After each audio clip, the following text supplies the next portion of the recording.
ग्वालियर में आदिवासियों ने अपनी मांग को लेकर एक रैली निकाली। मध्य प्रदेश किसान सभा और आदिवासी एकता महासभा के बैनर तले इस रैली का आयोजन किया गया है।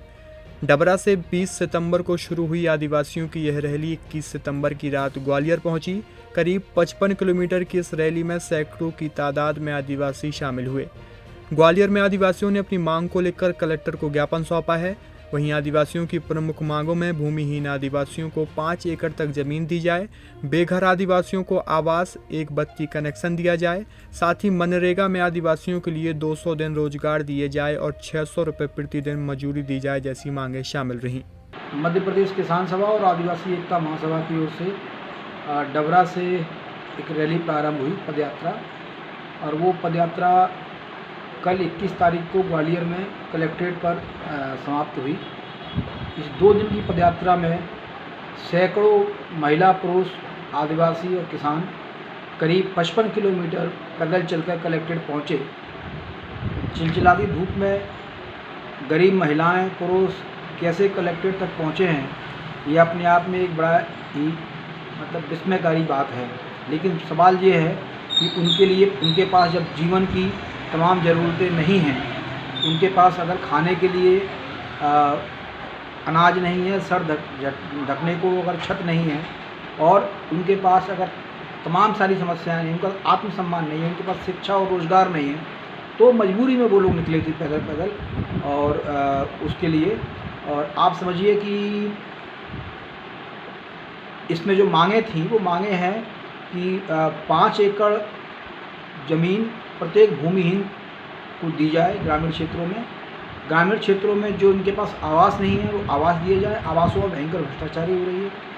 इनकी मांग थी कि इन्हें एकल बत्ती कनेक्शन का लाभ दिया जाए। इनकी मांग ये थी कि इन पट्टे इनके पास हैं, लेकिन उस पट्टे पर कब्जा जो है दबंगों का है, ऐसे कब्जों को खाली कराया जाए। इनकी मांग ये थी कि मनरेगा में जो रोज़गार है वो रोज़गार 200 दिन का किया जाए और उसकी मजदूरी बढ़ा के 600 रुपये प्रतिदिन के हिसाब से की जाए। इनके साथ साथ हमारी ये भी मांग थी कि मंडियों में जो फसल है उस फसल का वाजिब दाम नहीं मिलता, किसानों की लूट होती है, उस लूट पर रोक लगाई जाए, किसानों को सस्ता खाद और बीज दिया जाए। इन मांगों को लेकर ये पदयात्रा हुई है। पहले दिन की पदयात्रा डबरा से चल के करीब 25 किलोमीटर चलने के बाद बिलुआ कृषि मंडी में हम लोगों ने रात्रि विश्राम किया और वहाँ से सुबह 7 बजे पुनः पदयात्रा शुरू हुई, जो आकर कलेक्ट्रेट पहुँची। इस बीच में तमाम सारे जो है दिक्कतें आई, लोगों को परेशानियाँ आई, लेकिन सभी लोगों ने धैर्यपूर्वक उसका मुकाबला किया। कलेक्ट्रेट पर पहुंचकर भी कलेक्टर के भोपाल होने की वजह से एडीएम टीएन सिंह साहब ने आके उसको ज्ञापन लिया और उन्होंने ये माना कि हाँ, ये सब मांगें जो हैं जायज़ हैं, और जो उनकी समस्याओं के लिए उन्होंने कल से ही इस पर शुरू किया है, काम करने का आश्वासन दिया है। हमें उम्मीद है कि प्रशासन इन तमाम समस्याओं को मानेगा और जो समाज के वंचित और शोषित तबके हैं उनकी समस्याओं का निराकरण करेगा। और अगर ऐसा नहीं होता तो हम पुनः जो है इस आंदोलन को शुरू करने के लिए बाध्य होंगे। हम एक बात और कहना चाहते हैं कि ये जो रैली थी, ये रैली किसी पार्टी या किसी नेता को विधायक का टिकट और मंत्री बनवाने के लिए नहीं थी।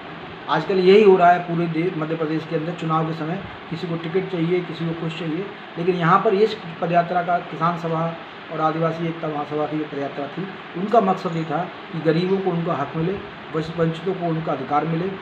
ये इस सवाल को लेकर ये पदयात्रा हुई।